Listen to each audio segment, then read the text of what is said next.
ಇದು interesting maths problem 89ನೇ video. ಇಲ್ಲೇನಂತ ಕೊಟ್ಟವ್ರು, ಒಂದು bullet train ಹೋಯ್ತಾ ಇರ್ತದೆ.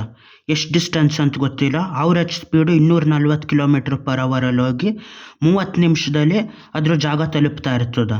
ಅದ್ರೇನೋ ರಿಪೇರಿ ಆಯ್ತಾ ಇರ್ತದೆ. ಆ ಫಿಕ್ಸ್ ಡಿಸ್ಟೆನ್ಸು ರಿಪೇರಿ ಆಗುವಾಗ ಮಾಮೂಲಿ ಸ್ಟ್ರೈಟ್ ಆಗಿ ಹೋಗೋದ್ರ ಬದಲು ಇನ್ನೊಂದು ಬೇರೆ ದಾರಿಲಿ ಹೋಗಿರ್ತದೆ. ಅವಾಗ ಎಷ್ಟು ಜಾಸ್ತಿ ಆಯ್ತದೆ? 20% ಅಷ್ಟು ಜಾಸ್ತಿ ಆಯ್ತದೆ ಅದು ಹೋಗೋ ದೂರ. ಆದರೆ ಅದು 30 ನಿಮಿಷದಲ್ಲೇ ತಲುಪಬೇಕಿರ್ತದೆ. ಅದು ತಲುಪೋದು ಟೈಮಿಂಗ್ಸ್ ಕಡಿಮೆ ಮಾಡೋಂಗಿಲ್ಲ. ಇವಾಗ ಅದು ಅವರೇಜ್ ಸ್ಪೀಡ್ ಎಷ್ಟರಲ್ಲಿ ಹೋಗಬೇಕು ಅಂತ ಕಂಡುಹಿಡಿಬೇಕು. ಫಸ್ಟು ಡಿಸ್ಟೆನ್ಸ್ ಎಷ್ಟು ಅಂತ ಕಂಡುಹಿಡಿಬೇಕು. ಡಿಸ್ಟೆನ್ಸ್ ಎಷ್ಟದು ಹೋಯ್ತಿದ್ದು ಮೊದಲು 240 km ಅವರೇಜ್ ಸ್ಪೀಡು 30 ನಿಮಿಷ ಅಂದರೆ ಅದು ಅರ್ಧ ಗಂಟೆ.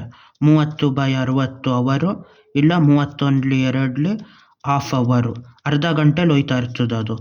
ಅಲ್ಲಿಗೆ ಡಿಸ್ಟೆನ್ಸ್ ಈಕ್ವಲ್ ಟು ಎಷ್ಟು? Average speed times of time. ಇದು ಅವರೇಜ್ ಸ್ಪೀಡ್ ಅಂದ್ರೇನು? Distance by time. ಆ ಟೈಮ್ ಈ ಕಡೆ ಬಂದಾಗ ಮೇಲೆ ಬಂದಿರ್ತದೆ. ಎಷ್ಟು ಸ್ಪೀಡ್ ಆಯ್ತಾ, ಎಷ್ಟು ಟೈಮ್ ಓಡ್ತು ಅದೆರಡು ಗುಣಿಸಿದ್ರೆ ಅವರೇಜ್ ಸ್ಪೀಡ್ ಆಯ್ತದೆ.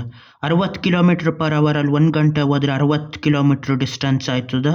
2 ಗಂಟೆ ಹೋದರೆ 120, 5 ಗಂಟೆ ಹೋದರೆ 6×5 300 km ಹೋಗ್ಬೋದು. ಆ ಥರ ಟೋಟಲ್ ಎಷ್ಟು ಡಿಸ್ಟೆನ್ಸ್ ಹೋಗಿದ್ದು ಅಂದರೆ ಎಷ್ಟು average speed times of time. ಇವಾಗ ಎಷ್ಟಿದ್ರದ್ದು ಅವರೇಜ್ ಸ್ಪೀಡು? 240 ಅಂದರೆ 240 km/h ಟೈಮ್ಸ್ ಆಫ್ ಟೈಮ್ ಎಷ್ಟು? ಅರ್ಧ ಗಂಟೆ. 2×1 2×2 120 km ಅದರದ್ದು ಅವರೇಜ್ ಡಿಸ್ಟೆನ್ಸು, ಟೋಟಲ್ ಡಿಸ್ಟೆನ್ಸ್ ಅದು ಹೋಗಿರೋದು.